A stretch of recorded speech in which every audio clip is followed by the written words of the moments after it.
Hello and welcome to this video, and on this video I'm going to be reviewing the brand new album by Avenged Sevenfold, which is called Life Is But a Dream and was released on the 2nd of June 2023. Today, as I'm filming this, it's the 3rd of June, so it's been out for one day. This video was motivated by a comment put in on one of my videos where someone said, why don't you review the new Avenged Sevenfold album, because it's a prog album, and that piqued my interest.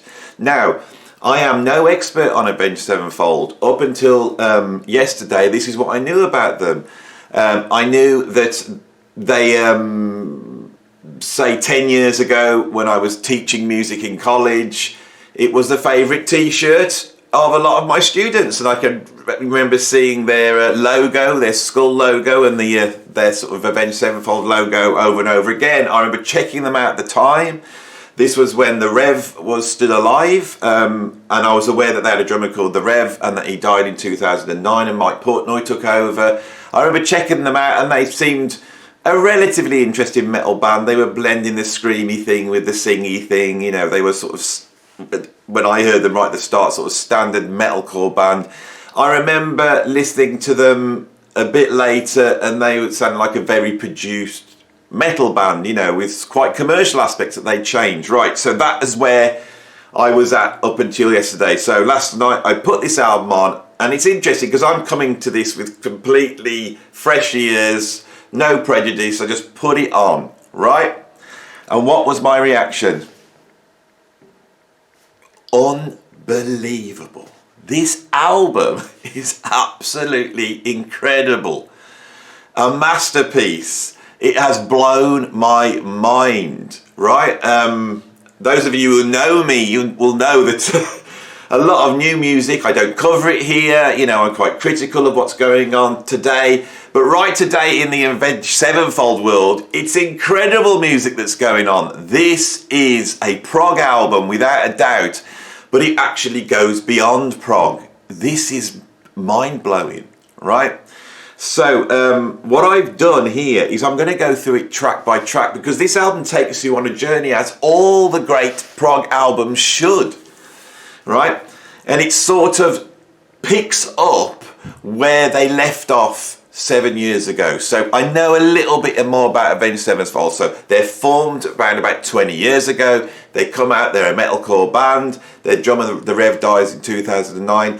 They have always incorporated a lot of different styles, and for metal fans they were always hard to define, you know, or put in a box.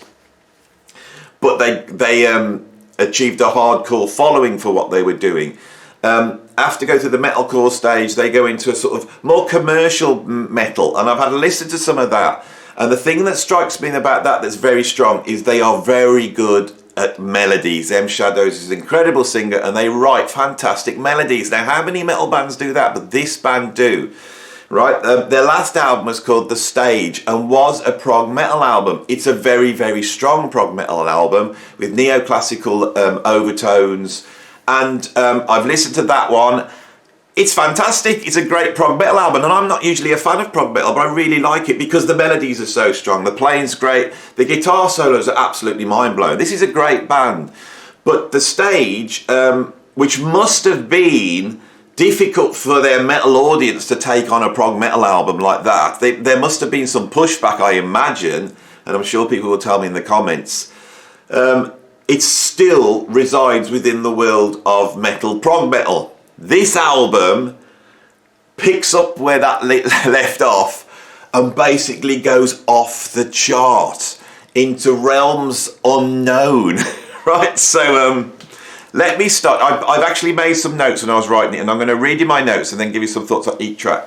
So it opens up with a tune called Game Over. What an interesting choice. They've been gone for 7 years and they come back, right, with a new album, and the first track's called Game Over. That's quite interesting. And I've written, this starts out sounding like prog. So this is the first thing I've heard. I'm like, oh my God, this is prog. And it really does. It starts off with like this acoustic guitar intro, and then it comes in with this sort of, I would say, it's almost like a System of a Down type riff. It's that type of riff comes in. Then the vocal melody kicks in. And remember, I'm coming at this completely not knowing anything about the band. And the first thing I hear a Mike Patton, Faith No More, Mr. Bungle influence in that vocal. And I thought, well, that's interesting, especially Mr. Bungle. I didn't expect that of a band that is as mainstream as Avenged Sevenfold. The chord movements are really influenced. There's like a neoclassical structure to the harmony, and I really like it, really strong. This is prog. This is full-on prog.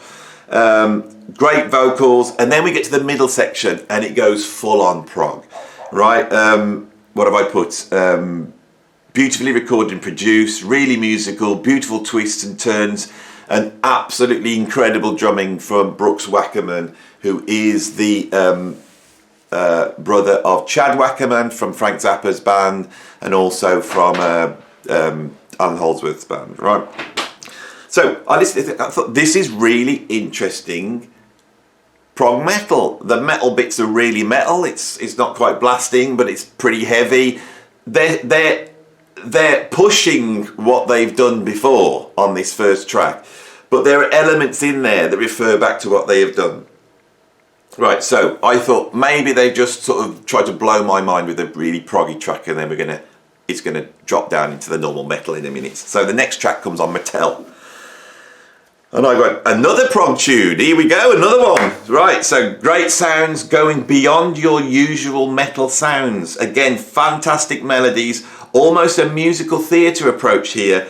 Big orchestral effects and a great mix. You know, this album is got a fantastic sound, and I love it because it's not what you expect. For metal, it's actually quite small and tiny. You know, the drums are really pulled in, everything's really pulled in. It sounds like they're really playing. It hasn't gone through all that quantization. It sounds like it's real, but it's pulled in, and it gives it almost cartoon, surreal, almost like a sped up sound, like we're in a sort of alternative world. I absolutely love it. This one has got some incredible sounds on. So suddenly I'm hearing sounds that go way beyond what you'd normally expect with a metal band or a prog metal. I thought, this is interesting, this has developed, it's gone further into this, rather than backing out of it, they've gone further in.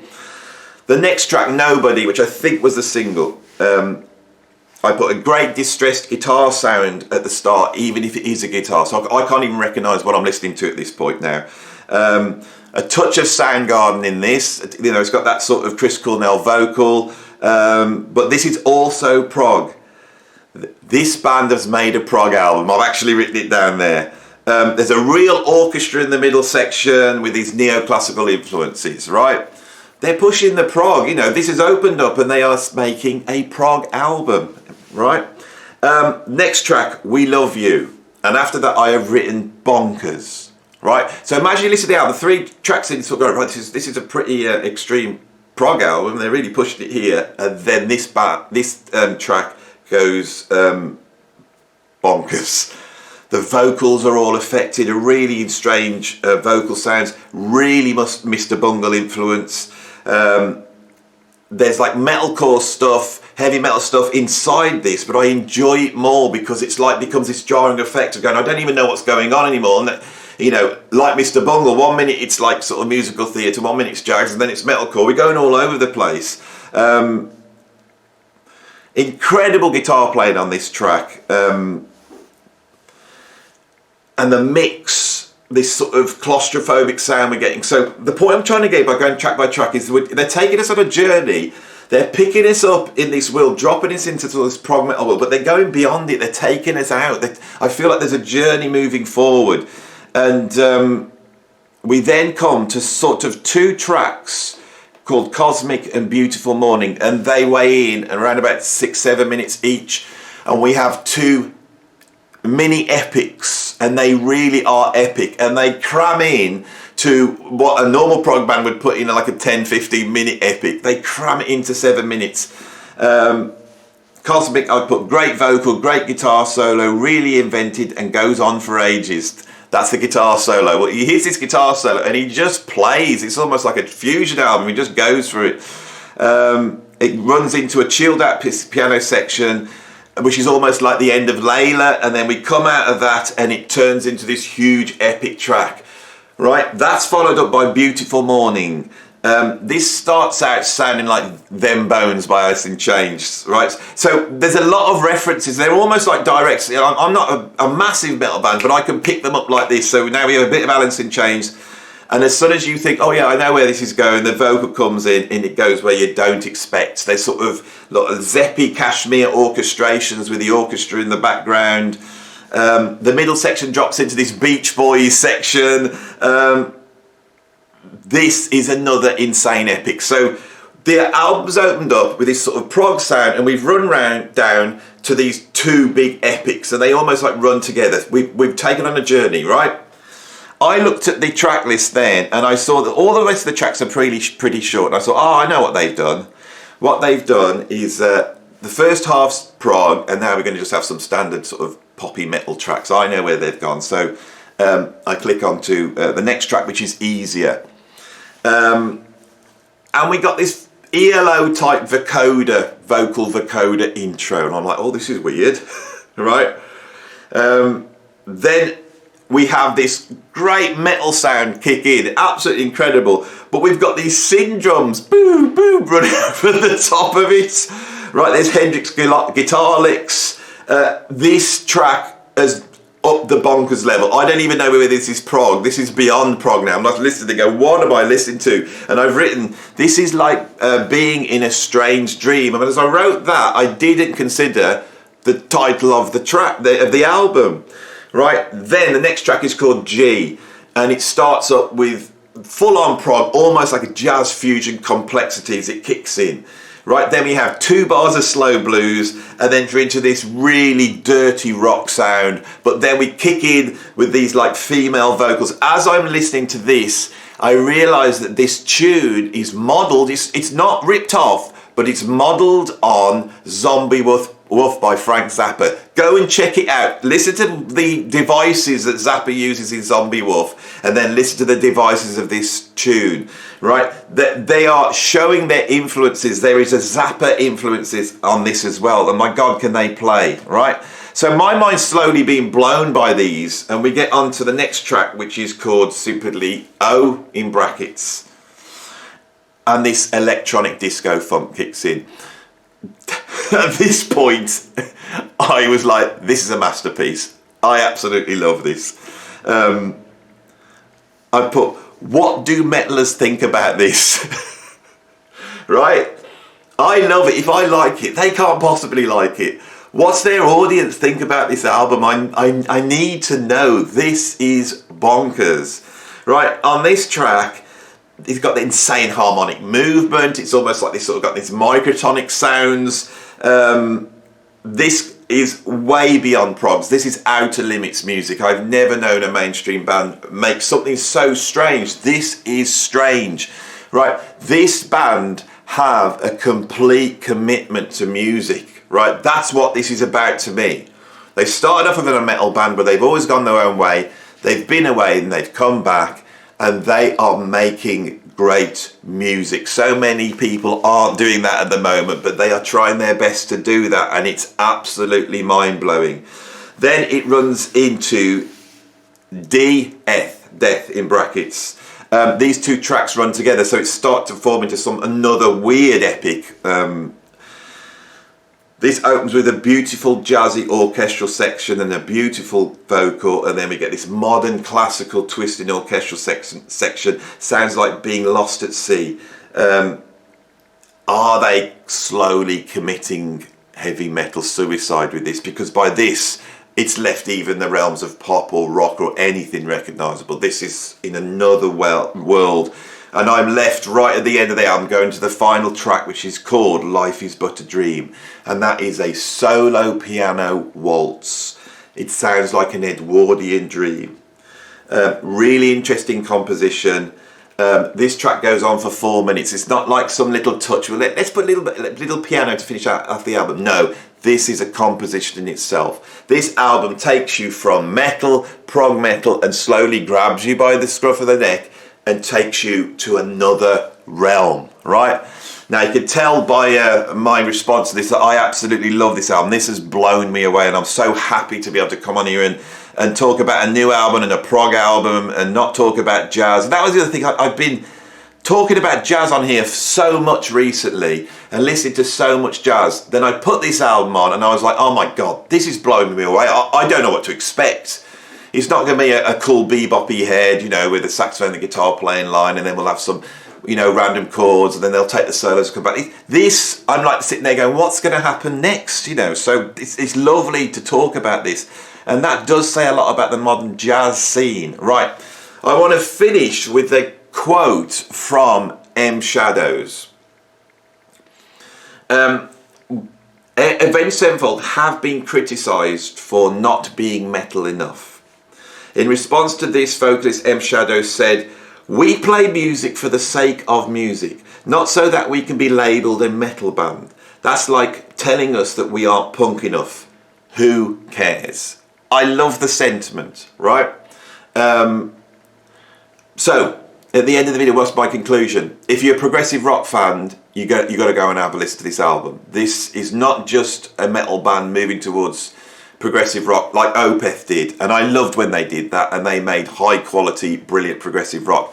They've done this, but they've gone beyond what a lot of prog bands that have access to the mainstream are doing. Under the surface, of course, there's insane music going on, but Avenged Sevenfold at one point were the favourite band of the students I used to teach at the college where I work. It was the band, right? And so we know that culturally this band has influence. I'm really interested to find out what the effect of this album will be. Will it just be glossed over and ignored? Will there be a big kickback from the metal fans? Or have those kids grown up right now and are willing to go with a band like this, old school, and follow the album and get taken to this new world? Now, I usually talk about the cultural effects of albums. I did a review of the new Noah album, and a lot of that review was just about how they fitted in with culture. Here, right, I'm not too sure what this album's about. I don't think anyone would know what this album's about, but it seems to be coming out of, philosophically, a sort of existentialist view of the world. Especially, I would say, the philosophy of Albert Camus, who was not necessarily an existentialist, he was an absurdist. And he wrote a number of books. Probably most famous is The Myth of Sisyphus, which explores this idea of the Greek myth of this guy that tried to take on death, right? And because he tried to take on death, the gods punished him by making him push a rock up a big hill to get to the top for it only to roll back down. And he had to do that for eternity. And Albert Camus posited that that is a metaphor for our existence. We are reasoning animals, and we try and find reason in a world which is unreasonable. That we try and see order there, and all we find is chaos. And the only way to deal with that is by accept it and push against it. And that was the concept behind the philosophy of absurdism. Really motivated by the fact that people aren't aware of their own death. Now this chimes with sort of my Gurdjieffian worldview, where Gurdjieff posited the idea of the Kunda buffer, which was this organ that we used to have in our bodies that stopped us from realising we were going to die. This album, I think, comes out of that philosophical view of the world. And the best way of summing up that sort of absurdist philosophy is in this tune, and it's one of the great philosophical statements, and it is, "Row, row, row your boat gently down the stream. Merrily, merrily, merrily, merrily, life is but a dream." Right, so I've just quickly there tried to delve into the more philosophical aspects of this album, and I've just chucked a whole ton of philosophical mumbo jumbo at you, those of you at the end of the video. So if you like that sort of stuff, you can explore that more perhaps. I think I'm done. Thanks for watching this video. I hope you enjoy these new review videos and me doing something a little bit different. You know, I've been studying about YouTube, and I've been told by many YouTube creators that I should be doing other stuff and stuff that's a little bit different. So that's what I'm trying to do at the moment. And so if you like this video, if you want to see more of this, subscribe and ring the notification bell. And if you want to support me in what I'm doing, there is a link to my Patreon down below. Please come over there. There's over 100 videos and a whole ton of other stuff, and there's a whole load of community now. We're chatting, sharing music, all sorts of stuff. So that's the end of the video. I'll see you on the next one. Thanks for watching.